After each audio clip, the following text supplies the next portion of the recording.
দেখুন, যে বিষয়টা হচ্ছে যে আমরা কিছুদিন আগেই দেখেছি যে আশা কর্মীরা যারা প্রচুর লোড নিয়ে সমাজে প্রচুর কাজ করেন, তা আশা কর্মীদের সঙ্গে এখানকার বিধায়ক অত্যন্ত দুর্ব্যবহার করছেন এবং বিতর্কিত মন্তব্য করছেন, সেগুলো আমরা সবাই দেখেছি।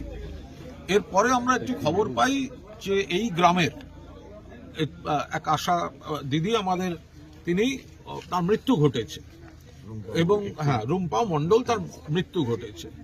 তো এরপরে সেদিনকার যে অশান্তি হয়েছে, যে অশান্তিতে প্রবলভাবে খোঁজা নিয়েছিলেন আশা কর্মীরা তাদের কিছু টেকনিক্যাল কাজকর্ম নিয়ে, তারপর মৃত্যু সঙ্গে আমাদের নেত্রী মমতা বন্দ্যোপাধ্যায় তিনি গভীরভাবে এবং যেভাবে ওনাদের উপর একটা খারাপ কথা বলেছেন বিধায়ক, বা তারপরে পুলিশ তাদের ঠিকঠাক ভাবে কথাগুলো শোনেননি ইত্যাদি।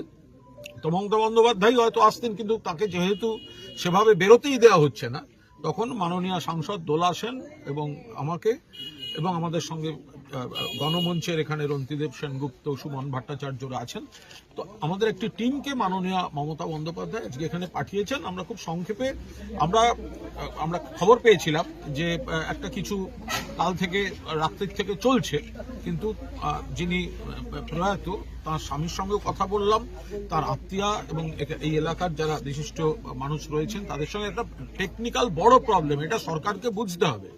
প্রথম কথা হচ্ছে, আমরা যেটা মৃত্যুর পর থেকে আমরা আমাদের দলের তরফ থেকে সরকারের সঙ্গে যেটা আমরা একটা প্রশাসনের সঙ্গে কোঅর্ডিনেট করার চেষ্টা করেছি, যে ওই পরিবারকে একটা কাজের ব্যবস্থা করতে হবে এবং আর্থিক ক্ষতিপূরণের ব্যবস্থা করতে হবে, এটা হচ্ছে প্রথম কথা।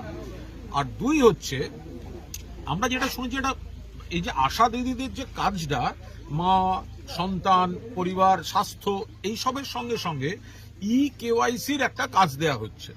এবার তার সঙ্গে তারা যে ট্র্যাডিশনালি কাজ করে এসছেন, অনেকে এই প্রযুক্তিটার সঙ্গে সেভাবে হয়তো প্রশিক্ষিত নন।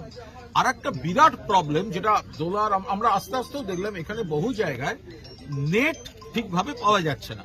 অর্থাৎ যিনি আশাকর্মী যদি তিনি জানেনও, তিনি যখন কাজ করছেন নেটের অভাবে একটা কাজ করতেই প্রচুর সময় লাগছে, ফলে তাদের উপর যে ভয়ঙ্কর চাপটা পড়ছে এই সংক্রান্ত আরো কিছু বিষয় নিয়ে তারা ক্ষোভ জানাচ্ছিলেন।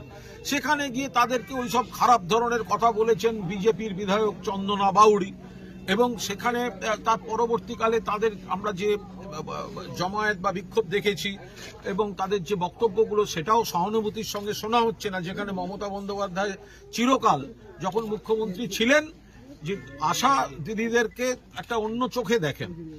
তো সেই জন্যই তিনি মূলত আমাদের এখানে পাঠিয়েছেন, যেখানে প্রবলেমগুলো কি কি।